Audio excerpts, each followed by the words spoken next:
Karena stand up comedian kan butuh spesialisasi ya. Iya, iya. Stand up comedian udah banyak banget yang jago ngomongin politik ada, yang jago ngomongin soal isu kedaerahan ada. Nah, yang jago ngomongin keuangan nih cuma sedikit nih. Oke. Akhirnya bertahan karena itu, karena pekerjaan yang datang sekarang ya tampil stand up comedy di sekuritas apa, tampil stand up comedy di emiten apa gitu. Udah gue nggak apa-apa cut lo sekarang biar dapat keuntungan di tempat lain. Yang ada malah beli tempat lain cut loss lagi, beli lagi cut loss lagi, lama-lama modalnya habis juga nih. Gaya tradingku adalah nungguin temen WhatsApp, "Yut, masuk ke sini Yut."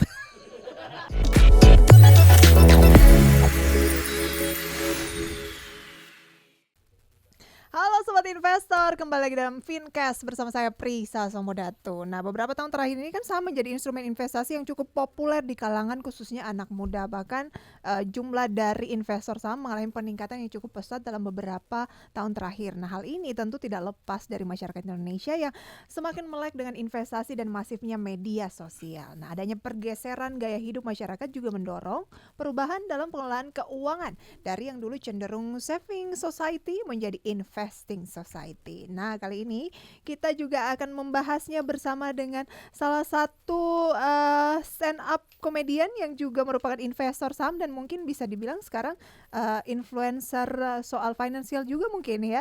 Dia adalah Yuda Ramadan atau yang lebih dikenal dengan Yuda Keling. Hai Halo. Mas Yuda, apa kabar? Baik kabarnya, Mbak. Terima kasih sudah join bersama kita kali ini. Iya, saya juga terima kasih udah diundang loh di sini loh. Hai.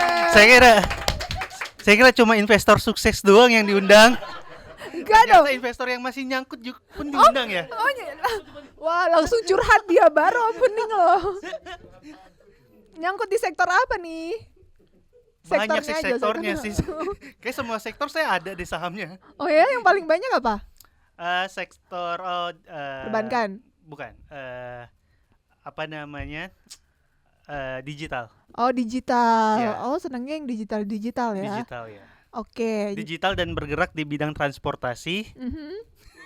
Warnanya hijau. Udah tidak bisa dilanjutkan ya. Lagi nyangkut di situ ya. Nyangkut di situ dari awal IPO sampai sekarang aku tuh belum lepas. Oke, ya baik. Jadi lumayan dalam. Tapi banget. enggak ini ya. Lumayan dalam katanya. Tapi belum kapok kan ya? Enggak. Belum, karena kalau kapok sekarang sayang duitnya.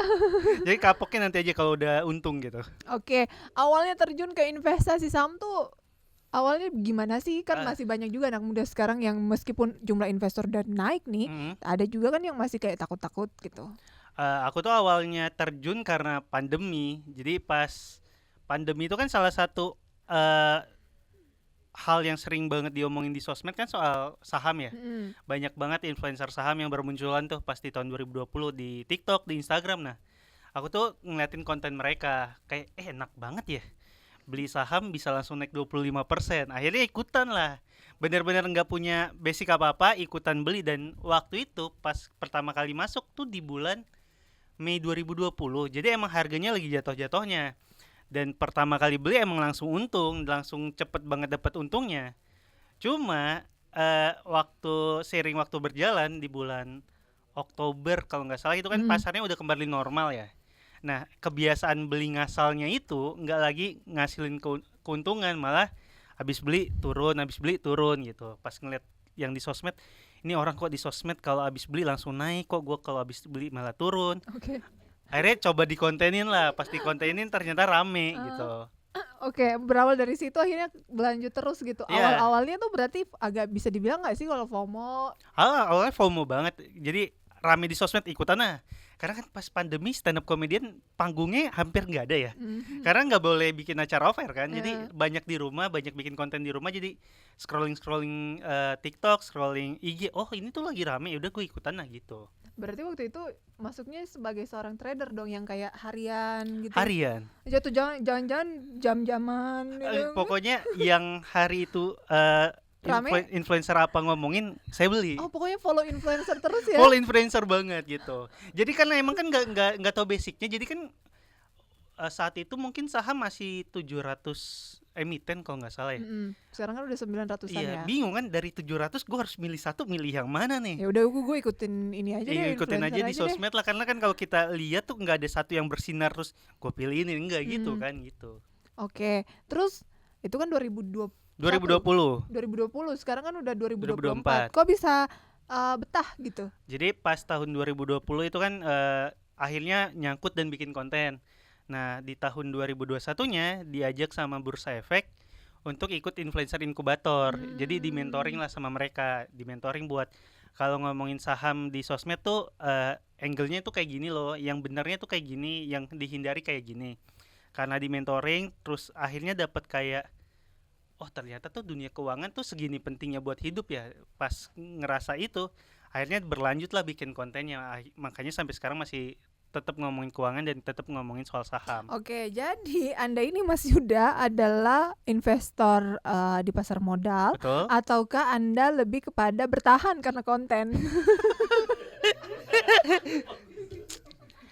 Karena stand up comedian kan butuh spesialisasi ya. Iya. Stand up comedian udah banyak banget, yang jago ngomongin politik ada, yang jago ngomongin soal isu kedaerahan ada. Nah, yang jago ngomongin keuangan nih cuma sedikit nih. Oke. Akhirnya bertahan karena itu, karena pekerjaan yang datang sekarang ya tampil stand up comedy di sekuritas apa, tampil stand up comedy di emiten apa gitu. Anda tadi sendiri yang bilang harus jago gitu ya. Harus jago. Udah berasa udah jago belum sih? Belum sih. Yang penting itu sebenarnya bisa pura-pura jago aja. Nggak perlu jago beneran. Jadi kalaupun nggak ngerti, tanya dulu lewat WhatsApp, ini bener gak sih ngomong kayak gini? Biar di luaran kelihatannya jago. Tapi apa nih yang paling sulit menurut Mas Yuda pas saya juga merasakan awal-awal bawain, kalian biasanya kalau di IDX Channel tuh ada berita saham dan lain sebagainya, itu kan ekonomi tapi mikro banget gitu dan ada bidangnya sendiri. Nah, kalau Mas Yuda sendiri apa yang paling sulit dari itu? Dari tentang investasi. Buatku tuh yang paling khususnya pasar modal. Apa yang paling sulit ya? Itu banget lagi. Pasar modal kok nggak ada modalnya percuma sih. Pasar doang. Dan kalau modalnya kecil juga nggak merubah apa-apa. Oh, buatku yang paling sulit tuh adalah akhirnya nggak ikutan apa yang rame di sosmed. Buatku tuh susah banget. Akhirnya nggak ikutan apa yang lagi rame. Iya, karena dulu waktu awal terjun di dunia investasi tuh ngerasa kalau orang lain untung terus gua enggak, gue tuh ngerasain kerugiannya. Padahal kan ya mungkin memang kita nggak bisa ikutan di semua saham yang hari itu naik kan. Ya mungkin yang hari ini kita beli naiknya mungkin di lain hari gitu. Nah dulu tuh aku ngerasa atau nggak naik-naik atau nggak naik-naik bisa, atau turun terus juga mungkin kan bisa. Dulu aku ngerasa kalau abis beli saham terus orang di sosmed beli saham yang lain dan saham dia untung, sahamku tuh langsung aku jual terus beli yang hari itu untung. Oh, langsung nggak pede. Jadi selalu lompat-lompatan kayak udah gue nggak apa-apa cut loss sekarang biar dapat keuntungan di tempat lain. Yang ada malah beli tempat lain cut loss lagi, beli lagi cut loss lagi, lama-lama modalnya habis juga nih. Gitu sih yang paling susah buat aku tuh itu. Oke, kemudian kalau biasanya sering diundang sama sekuritas dong ya untuk menjadi stand up komedian. Kemudian kalau ketemu pasti ketemu banyak kalangan kalau ditanya-tanya. Aku sebenarnya Mbak kalau diundang tuh lebih sering kayak gini ya. Jadi ada satu orang host, ada satu orang narasumber yang ngerti banget investasi, dan ada aku tuh buat jadi contoh buruk. Jadi aku tuh kayak gambar kanker dibungkus rokok. Itu seringnya diundangnya kayak gitu. Spekulasi dalam berinvestasi menyebabkan Anda menjadi seperti ini. Sebenarnya foto saya tuh lagi gitu. Aduh.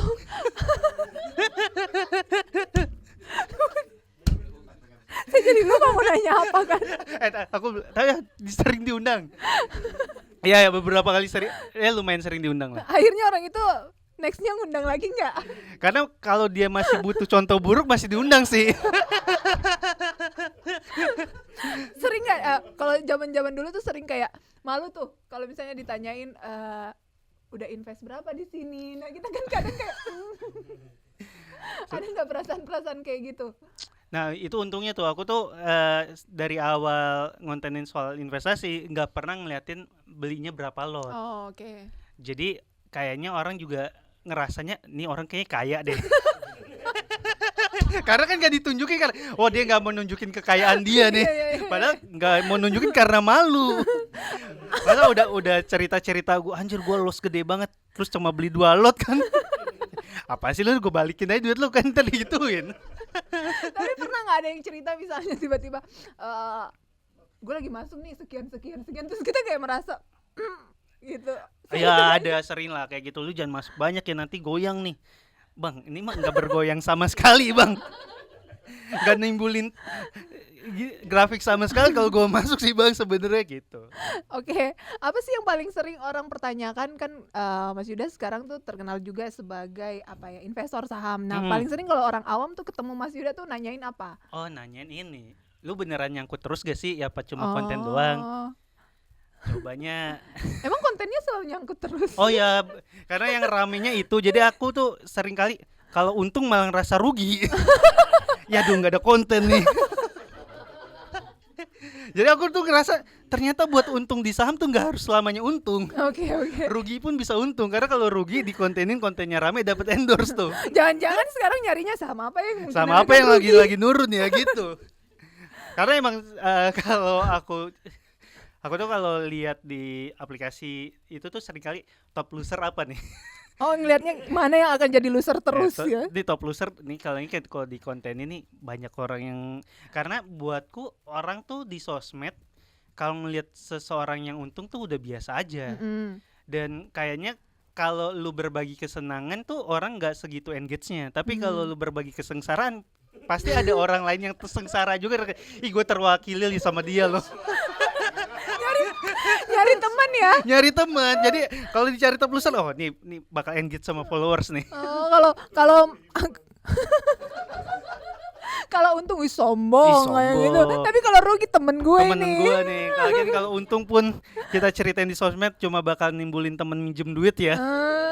Jadi nggak usah diceritain lah.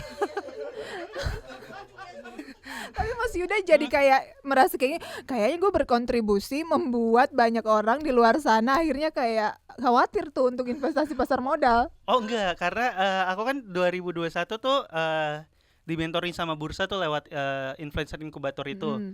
Dan kata bursa nih yang aku dengar juga, kan di tahun 2020-2021 jumlah investor pasar modal meningkat banget ya, hampir 50% lebih kalau nggak salah. Rata-rata itu kan pemula. Nah, banyak orang yang terlalu mikir saham itu tempat cari duit secara cepat, secara cepat. Mereka tanpa mikirin kalau di saham itu bisa lo lu ngalami kerugian. Nah, dengan ada aku jadinya penyeimbang dari antara konten-konten lain yang mungkin kayak sini ikutan di saham biar lu cepet kaya gitu. Jadi ada penyeimbangnya lah. Jadi mereka ya retail yang mau ikutan atau masyarakat yang mau terjun ke pasar modal tahu ternyata di saham ada resikonya juga. Jadi malah jadi bukannya itu yang paling banyak orang tahu, saham kayaknya berisiko banget. Mungkin sekarang iya, tapi kan waktu 2020-2021 itu kan waktu rame-ramenya orang kayak ikutan beli saham karena lu bakal cepet kaya di sini. Lu naik sehari bisa naik 25%, saat itu turunnya cuma 7%. Kan makanya di 2021 banyak banget yang akhirnya udah jadi investor terus kapok tuh gara-gara nyangkut di harga tinggi semua kan gitu. Oke, nah Mas Yuda misalnya ada yang ketemu Mas Yuda nih saat ini terus kapok, Mas Yuda mau bilang apa nih biar ya kalau misalnya banyak yang kapok jadinya nanti nggak ada yang nonton kontennya dong. Bikin konten aja kalau kapok. Jangan kapok itu, bikin konten kayak gue siapa tahu bisa rame juga kontennya. Oke, lantas menurut Mas Yuda saat ini peluang dari investasi di pasar modal itu kayak makin menarik gak sih? Sekarang sih aku udah sadar kalau udah cukup sadar. Jadi emang kalau tadi ditanya lo beneran kontennya nyangkut doang atau enggak sih, sebenarnya ada juga saham-saham yang untung karena udah mengurangi beli-beli yang enggak pakai beli-beli yang berdasarkan feeling aja. Sekarang emang selalu mengedepankan resiko dibandingkan mendapatkan keuntungan. Jadi ini kayaknya resikonya kegedean deh, gue nggak bisa nerima, akhirnya nggak dibeli sahamnya. Gimana sih perbedaan antara yang beli berdasarkan feeling dengan beli berdasarkan menganalisis? Berarti udah mulai menganalisis dong, riset. Ya sedikit-sedikit sih, walaupun sebenarnya analisanya kalau dibaca orang, apaan sih nih, enggak nih, ini cocokmologi doang paling gitu. Paling yang membedakan adalah pemilihan sahamnya sih. Kan kalau emang yang biasanya untuk jangka panjang, kalau udah market cap-nya gede kan emang jauh lebih stabil dibanding yang market cap-nya kecil, yang kayak gitu sih pemilihannya. Yang dulu tuh yang feeling yang berdasarkan top gainer hari ini langsung ikutan masuk karena cuma pengen masuk 1-2 hari terus abis itu cabut gitu. Sekarang emang udah ada yang beberapa saham yang ini buat jangka panjang loh. Ya ditabung sekarang nggak apa-apa lah. Pergerakan hariannya mungkin emang nggak menarik, cuma 0,25, 0,50. Tapi kan kalau dilihat di jangka panjang, misal bank-bank besar setiap tahunnya bisa naik 10%-an gitu. Udah ngerasa cukup dengan keuntungan yang segitu, nggak perlu nyari yang cepet banget. Oh, udah tahu lah profil risikonya Iya, segini, saya cocoknya cuma loss segini udah keluar iya gitu. betul Kak. Dan tapi kalau untuk kebutuhan konten, saham-saham yang kayak gitu memang nggak terlihat menarik gitu. Apa yang mau dibahas dari saham yang pergerakannya cuma 0,25, 0,50, tapi kan buat konten itu kan hitungannya sebagai pekerjaan juga kan. Ya memang akhirnya masuk juga ke saham-saham lapis ketiga yang untuk kebutuhan tradingnya, kebutuhan trading plus kebutuhan konten. Karena yang Oh, kayak gitu jauh lebih banyak orang yang masuk juga dan mhm, lebih menarik untuk dibahas. oke. Nah, sejauh ini ingat Mhm, nggak kira-kira sudah berapa emiten yang diinvestasikan ataupun juga mungkin yang lagi ditradingkan? Nggak perlu disebut namanya, hmm? cuma diinget-inget aja kira-kira ada berapa saham. Aduh, aku nggak tahu deh, nggak pernah hitung. Soalnya waktu awal-awal tuh beneran yang kayak pemula banget, Hmm. yang di Nggak, portofolionya yang tuh masih bisa. ada, yang Oh, masih yang ada. masih ada sekarang ya? Nyampe misalnya 3 apa 5 gitu. Ya lebih lah. Lebih. Wah, Karena kan ada, sombong. bukan sombong. Karena ada beberapa emiten yang udah masuk dan udah keburu nyangkut dan belum bisa dilepas. Ada tuh, aku punya emiten yang 2 emiten yang sekarang harganya 50. Oh, gocap. Yang harganya gocap. Satu udah di apa namanya, di suspend bursa dari tahun 2021 sampai sekarang. Mm-mm. Satu dari 2022 harga gocap dan gak gerak-gerak lagi. Jadi kan itu masih ngendep di sana. Ya ya mungkin 10 lah kurang lebih. 10 lah kurang Sebelum lebih. ya. Oke, berapa banyak dari keseluruhan dana Mas Yuda biasanya yang diinvest ke saham sejauh ini? Lebih senang misalnya kan ada orang yang bilang 30%-nya, Hmm, berapa persennya. Kalau Mas Yuda lebih senang berapa banyak? aku nggak tahu ya berapa banyaknya. Cuma sekarang karena udah tahu manfaat investasi, kayak sebagian besar sih ada di saham. Cuma memang kalau untuk saham-saham yang market cap-nya yang gede itu Mhm. lebih banyak di sana. Yang trading tuh secara jumlah jauh lebih kecil dibanding yang untuk. Oh, berarti sekarang juga ada milih saham yang mid term dan juga long term. Iya, ada yang kayak buat sananya juga. Yang trading hariannya juga ada, kalau karena untuk kebutuhan konten balik lagi. Plus ya siapa tahu kalau lagi untung kan bisa nambahin duit jajan ya dengan trading harian itu gitu. Oke. Tapi pernah merasa untung yang kayak, oh ternyata emang berinvestasi tuh seperti ini ya? Pernah banget sih yang aku tuh udah nemu gaya tradingku. Oh, Jadi asik. so banget ya. Udah nemu gayanya. Gaya tradingku adalah nungguin temen WhatsApp, "Yut, masuk ke sini, Yut."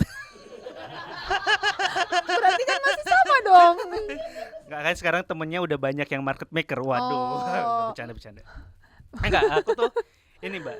eh aku tuh udah tahu kalau ternyata trading itu kita nggak harus trading di semua saham. Kita cukup kumpulin aja 1 sampai 5 emiten, kita trading berulang kali di tempat yang sama. Biar apa? Biar kita paham polanya dan kita ngerti sama pergerakan harganya. Artinya masuk di harga-harga banyak harga gitu. Bukan, tapi trading berkali-kali di satu saham yang sama.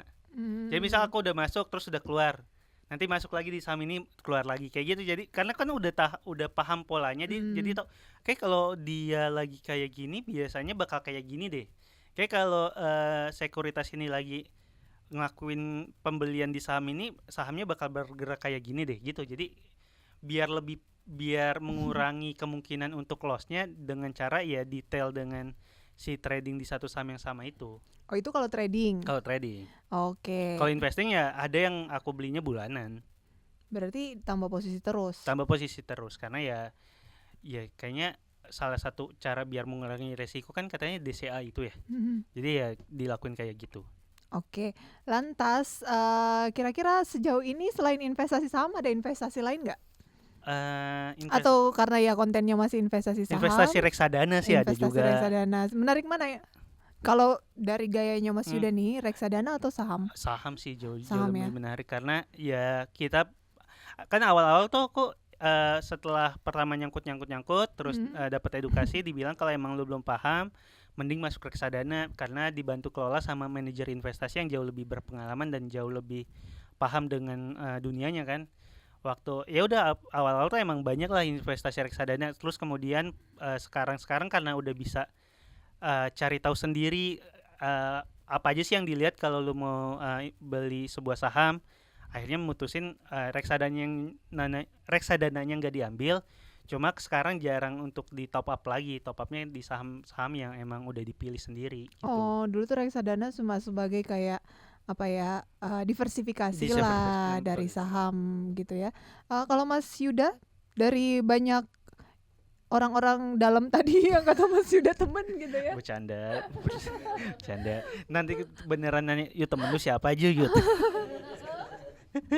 Katanya peluangnya di 2024 seperti apa nih dengan mungkin setelah hasil pemilu lah, kemudian ngikutin gitu-gitu juga nggak sih? Ngikutin, aku ada satu saham yang aku beli karena aku mikir dia bakal jadi calon sesuatu. Ternyata dia nggak jadi terpilih dan sahamnya sekarang harganya di 51 perak. Ya itu. Aku beneran lumayan ngikutin juga. Karena kan ya salah satu saham bergerak karena pemberitaan juga kan kalau si pemiliknya ini mungkin jadi dicalonkan jadi sesuatu kan pasti sahamnya ikut bergerak gitu. Oh, berarti pindah lagi dong karena sekarang hasilnya sesuatu jadinya sesuatu. Aku mau pindah lagi cuma harganya di 51, aku average-nya di 85. Oh. Itu. Jadi nanti dulu lah, semoga nih jadi sesuatu di tahun 2040 kali ya. Masih agak lama sih. Masih berharap ya. Masih berharap. Oke, lantas ada nggak kekhawatiran mungkin soal sentimen-sentimen di tahun 2024? Ada gak ya? Enggak terlalu sih. Jadi aja. Enjoy aja sih karena kan emang yang untuk jangka panjang ya emang nggak mungkin dinikmati dalam waktu dekat. Jadi sentimen yang kayak gitu kan biasanya pergerakannya harian kan. Ya yang kalau untuk jangka panjang sih ya tetap ditambah aja. Oke, tapi sebanyak itu ya yang ternyata senang dengan konten lagi nyangkutnya Mas Yuda, atau Mas Yuda jangan-jangan memang senang melihat Mas Yuda sengsara aja. Tapi dia tuh nggak join saham juga. Deh. Karena mungkin itu kalau kita ngeliat orang sukses tuh kan kadang muncul irinya. Kalau ada orang yang sengsara kan sifat komedi kan kadang butuh korban kan, kayak kita ngelihat orang kepleset di kulit pisang, kita bisa ketawa gara-gara itu. Nah mungkin aku tuh orang yang kepleset di kulit pisang dalam konteks pasar modal, jadi mereka bisa dapat ketawanya juga dari sana. Sering nggak baca-baca komen-komen yang paling sering diutarakan itu apakah yang dari awam ataukah yang memang sudah berkecimpung juga, ataukah mungkin yang sudah expert? Rata-rata sih dari orang yang udah berkecimpung juga ya, dan dari expert yang ngetahuin kayak itu kok orang blow on banget sih lu Yud gitu. Berarti banyak komen sih selalu dibaca karena komennya juga nggak terlalu banyak. Saya bukan Raffi Ahmad yang komennya sampai puluhan ribu, bukan. 40 sih sekali scrolling kebaca semua sih. Berarti kurang banyak kali ruginya. Bener juga ya. Nah masalahnya kalau rugi banyak kan modalnya harus banyak. Nah modal saya belum terlalu banyak nih. Oke. Apa nih yang Mas Yuda mungkin pengen bilang untuk para millennials mungkin ya, karena kan banyak kan sekarang investor di pasar modal. Kita tahu nggak Mas Yuda bahwa itu banyak memang investornya, tapi yang aktifnya sedikit ya. Aktif juga lumayan mengalami peningkatan, tetapi itu tuh rata-rata adalah sebagian besar sekitar di atas 50% itu adalah lulusan SMA. Oke. Merasa miris nggak atau malah bangga atau seperti apa kira-kira? Malah bangga lah karena banyak orang yang sadar sama tujuan finansialnya kan. Itu kan terjun di pasar modal, step awal dia punya kehidupan yang lebih baik aku rasa ya, karena ya lu udah bisa menyisihkan duit lu nggak cuma untuk kebutuhan konsumtif doang, tapi bisa mikirin untuk kebutuhan masa depan gitu. Oke, berarti harapannya ke depan bisa lebih meningkat lagi ya. Oh ya, harapannya ke depannya ya semoga lebih banyak lagi saham-saham yang berkualitas dengan Mm-mm. harga murah sih tentunya. Nah, kalau sekarang lihatnya gimana? Sekarang saya aku kurang tahu ya. Soalnya tadi sebenarnya rada asal sih jawabnya. Aduh, bercanda. Enggak. Buat aku gini, semoga sih kedepannya lebih banyak lagi saham yang IPO dan IPO-nya berkualitas aku rasa. Merasa sekarang banyak yang Karena kurang ada beberapa berkualitas. saham IPO yang baru 3 hari udah turun ke 50, ada saham IPO yang beberapa yang langsung minus 25% satu minggu, itu kan berarti secara kualitasnya mungkin diragukan gitu. Kalau memang banyak saham IPO yang berkualitas, kayak misal di tahun lalu kan ada tuh saham pertambangan gas ya kalau nggak salah ya. Ya itulah pokoknya ya. Itu kan bisa dibilang IPO yang berkualitas karena semenjak IPO sekarang hasilnya udah kayak gimana, perusahaannya bertumbuh, harga sahamnya juga bertumbuh. Oh, gitu. Anda tidak sedang membahas yang tadi itu kan, yang di awal itu kan, bukan kan? Bukan. Oke, Mas Yuda, terima kasih ya untuk Iya, sharingnya sama-sama. kali ini. Semoga kita semua bisa mendapatkan inspirasi lah, referensi dari Mas Yuda Kayaknya mengenai nggak ada investasi sih saham. inspirasinya sih. Kalau Mas Yuda aja yang sering rugi nih masih bertahan sampai sekarang selain masalah konten tadi, Mas Iya. Yuda ya. Lagi-lagi Masa sih? jadi contoh buruk guys. Udah gak bisa berkata-kata apa lagi. Saya Prisa Somodatu pamit undur diri. Terima kasih, sampai berjumpa kembali. Mas Yuda, thank you. Thank you.